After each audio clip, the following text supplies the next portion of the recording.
तो अभी recently listed company grow, जो कि एक ब्रोकिंग प्लेटफॉर्म है, ब्रोकर है। जैसे हम किसी भी आपको आपके किसी भी डीमैट अकाउंट खोलना है, किसी भी शेयर को में पैसे लगाने हैं, तो आपको डीमैट अकाउंट खोलते हैं और आप ज़ेरोधा से खोलोगे, एंजल वन से खोलोगे, फाइव पैसे से खोलोगे या फिर ग्रो से खोलोगे। ग्रो भी अभी रिसेंटली 2-4 साल में आफ्टर कोरोना ही इसका काफ़ी ग्रो की ग्रोथ हुई है।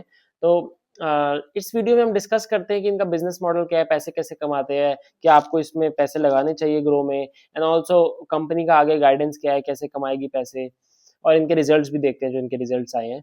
सो अगर आपको कोई भी एफ करना हो, म्यूचुअल फंड में पैसे लगाना हो, एमटीएफ करना हो, एमटीएफ में बताऊंगा अभी इसमें वीडियो में क्या होता है, तो ये सब करना हो आपको, buy and share of sales, buy and selling of shares करनी हो, तो आप ग्रो से कर सकते हैं। ग्रो प्लेटफॉर्म है, तो ये कोई भी प्लेटफॉर्म लाइक चार्ज नहीं करते अकाउंट ओपनिंग फीस। मुझे याद है कि मैंने ज़ेरोधा में जब अकाउंट खोला था तो कुछ अकाउंट ओपनिंग फीस 200-300 रुपए दिए थे, लेकिन इनका कोई भी वो नहीं है, फ्री का अकाउंट खोल सकते हैं आप। अपना अपना पैन कार्ड, आधार कार्ड डालिए, डिटेल्स डालिए और फ्री में खोलिए। बट इनका फ्लैट फीस है, कुछ भी आप खरीदोगे बेचोगे उसमें फ्लैट फीस है। तो ग्रो चार्जेस फ्लैट फीस, और उसी की वजह से उसी के थ्रू पैसा कमाती है कंपनी। तो अब इस कंपनी में क्या है ना, इनका कंपनी काफी मार्केट डिपेंडेंट है। मार्केट डिपेंडेंट यानी कि स्टॉक मार्केट डिपेंडेंट, कि स्टॉक मार्केट अगर बढ़ेगी तो इनका रेवेन्यू भी बढ़ेगा और पैसा शेयर भी बढ़ेगा, पैसा भी कमाएगा। लेकिन अगर मार्केट ऐसी रहेगी जैसे अभी है, कंसोलिडेट कर रही है, एक ही जगह पे है, तो फिर इनका रेवेन्यू भी स्टडी रहेगा, उसी जगह रहेगा। बेयर मार्केट में रेवेन्यू तेजी से गिरेगा। तो इट्स मार्केट डिपेंडेंट है इनका पूरा बिजनेस। अगर मैं इनके नंबर्स की बात करूं तो revenue has decline 10% year on year, और 12% बढ़ा है क्वार्टर ऑन क्वार्टर। तो 10% ईयर ऑन ईयर बढ़ा है, सॉरी 10% ईयर ऑन ईयर इनका रेवेन्यू घटा है। प्रॉफिट आफ्टर टैक्स भी 12% घटा है। आपको कई जगह ये दिखेगा कि 12, अगर आप स्क्रीनर पे जाओगे ना, तो प्रॉफिट आफ्टर टैक्स आपको 12% ऊपर दिखेगा ग्रो का, जो कि गलत है, क्योंकि इस क्वार्टर में इनका वन टाइम सेटलमेंट हुई थी, वो वन टाइम ही है। But in real terms excluding that 12% इनका पैट नीचे गिरा है। क्वार्टर ऑन क्वार्टर 24% बढ़ा इनका पैट।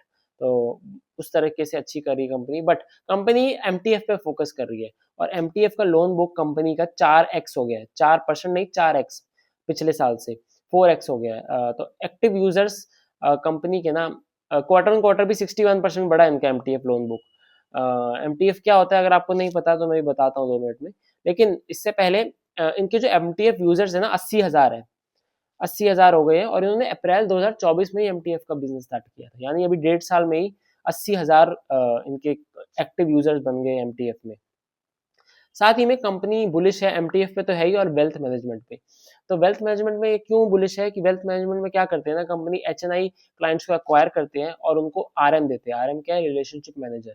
तो उसकी वजह से क्या होता है ना, कि कोई भी एचएनआई क्लाइंट्स को एक भरोसा होता है आरएम पे, कि अगर कल को मार्केट गिर रही है या कोई इनका पोर्टफोलियो का शेयर गिर रहा है, तो आरएम इनको भरोसे में रखता है एचएनआई क्लाइंट को, कि यार इस वजह से हो रहा है, ऐसा हो रहा है, ये है, कन्विक्शन बिल्ड करता है एक तरीके से, कि ठीक है कोई नहीं, और अगर हम ये शेयर ले रहे हैं तो क्यों ले रहे हैं, अगर ये शेयर बहुत तेजी से बढ़ रहा है तो क्लाइंट कहेगा बेच दो, पर क्यों नहीं बेच रहे हैं, तो वो सब आरएम देख लेता है। तो इस वजह से कंपनी का कहना है कि जब एक डाउन साइड होता है मार्केट में, तो रिटेलर्स तो भाग जाते हैं हमारे प्लेटफॉर्म से, क्योंकि रिटेलर्स को लाइक छोटे मनी पैसे से आते हैं, जैसी मार्केट गिरती है उनको समझ नहीं आता, वो बोर हो जाते हैं, चले जाते हैं। लेकिन जो इनके एचएनआई क्लाइंट्स हैं उनको ये समझा बुझा के रिटेन और प्रिजर्व कर लेते हैं आरएम की वजह से। तो इस बिजनेस मॉडल में भी कंपनी थोड़ी बुलिश है, तो इसी पे ही फोकस करेगी। तो अब यही है कि इस बिजनेस में काफी डाउन साइड्स हैं जो मैंने आपको बताया है, और इनके जो पीयर्स है एंजल वन, फाइव पैसा एंड ऑल, जेरोधा, उनका भी यही बिजनेस मॉडल है कि जब बियर मार्केट आती है तो सेल्स नीचे जाती है, और स्टॉक भी नीचे ही जाता है। एंजल वन मेरे ख्याल से पिछले साल से 40-50% गिरा था, अभी तो थोड़ा बढ़ गया है। ऑल्सो एफएनओ के रूल्स भी काफी स्ट्रिक्ट हो गए हैं पिछले साल से। तो एफएनओ के रूल्स आपने देखा होगा कि लोग जुआ खेलते थे, सट्टा लगाते थे, वो अब थोड़े गवर्नमेंट ने स्ट्रिक्ट कर दिए एफएनओ के रूल्स, तो इसलिए इनका रेवेन्यू पे भी इफेक्ट पड़ा है। जो इनका इक्विटी डेरिवेटिव से रेवेन्यू आता था ना पिछले साल, वो 67% था, और इस साल 58% हो गया, वो भी घट गया है, इक्विटी डेरिवेटिव से। लेकिन साथ ही में एमटीएफ लोन बुक इनका चार चार गुना हो गया। तो एमटीएफ क्या होता है, कि एमटीएफ होता है जैसे मेरे को किसी शेयर में ना 5 लाख रुपए लगाने हैं, पर मेरे पास सिर्फ 1 लाख रुपए है, तो मैं इनके पास जाऊँगा, ग्रो के पास, कि मुझे 4 लाख रुपए लेंड कर दो, मुझे दे दो, उधार दे दो 4 लाख रुपए, तो मैं 5x लेवरेज ले लूँगा। अगर मैं मेरे पास 1 लाख रुपए और मुझे 5 लाख किसी स्टॉक में लगाने हैं, तो 5x लेवरेज हो गया ना मेरा, मैंने 4 लाख इनसे ले लिए। तो 4 लाख लेने के बाद अगर 5 लाख पे मैंने 1 साल होल्ड करा स्टॉक को, 30% बढ़ गया, तो मैंने 1.5 लाख रुपए कमाए। पर मैंने तो अपने 1 लाख ही लगाए थे, 1 लाख पे मैंने 1.5 लाख कमा लिए।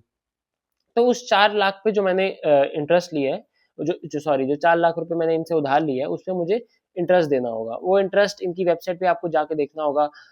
हर हर दिन का कुछ इंटरेस्ट होता है, वो कितना होता है वो देखना होगा, क्योंकि मैंने कभी ऐसे कुछ किया नहीं।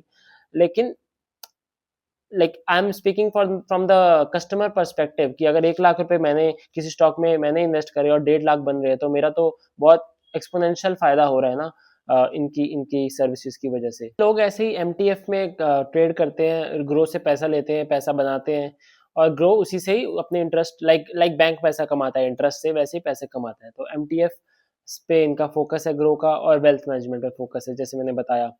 तो अगर आप इनका पैट देखोगे ना, तो पैट, जैसे मैंने कहा कि इनका पैट आपको कई जगह 12-13% ऊपर दिखेगा, बट ऊपर नहीं है, नीचे ही है, ईयर ऑन ईयर नीचे, बट क्वार्टर ऑन क्वार्टर 24% ऊपर है इनका पैट।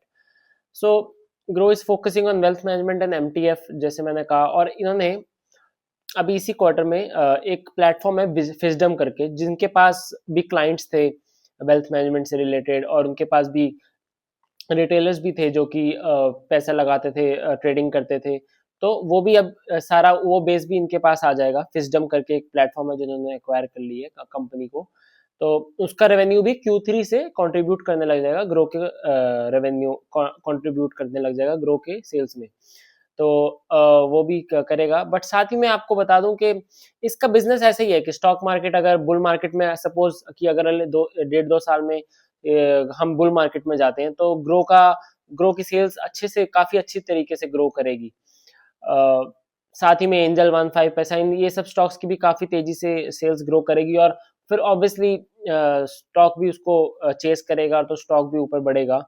लेकिन अगर नहीं आती कुछ, हम ऐसी मार्केट में रहते हैं कंसोलिडेशन, तो फिर ये कंपनी का स्टॉक और कंपनी की बिजनेस भी ढीला ही रहेगा। तो इस तरीके के बिजनेस में क्या है ना, मैनेजमेंट को खुद ही नहीं पता कि हम क्या करेंगे आगे। जैसे दूसरे बिजनेस में क्या होता है कि मैनेजमेंट गाइडेंस देती है कि हम इस साल इतना करेंगे, अगले साल इतना कर सकते हैं, वो प्रिडिक्ट कर सकती है। बस इसमें इनकी मैनेजमेंट कुछ प्रिडिक्ट ही नहीं कर सकती, क्योंकि बिजनेस बिजनेस ही डिपेंडेंट है मार्केट पे। तो ऐसे बिजनेसेस में, like I would not prefer to invest my money in this businesses, पर मैं कैसे बिजनेस में पैसा लगाता हूँ, लगाना पसंद करूंगा, वो कैसे मैं चॉइसेस बनाता हूँ वो बिजनेस, तो वो जानिए। I have shared it my WhatsApp community, link आपको डिस्क्रिप्शन में मिलेगा, फ्री में ज्वाइन करिए। तो आपको पता लगेगा कि मैं कैसे बिजनेसेस चूज करता हूँ, जिससे कि अच्छा, लाइक अच्छी सेक्युलर ग्रोथ आ सके, सेक्युलर पैसा बना सके हम। एक कंपनी को ले लें और 2-3 साल तक उसमें मल्टी बैगर रिटर्न्स बना सके। साथ ही में सब्सक्राइब टू द चैनल और वीडियो को लाइक एंड शेयर जरूर कीजिएगा। Thank you.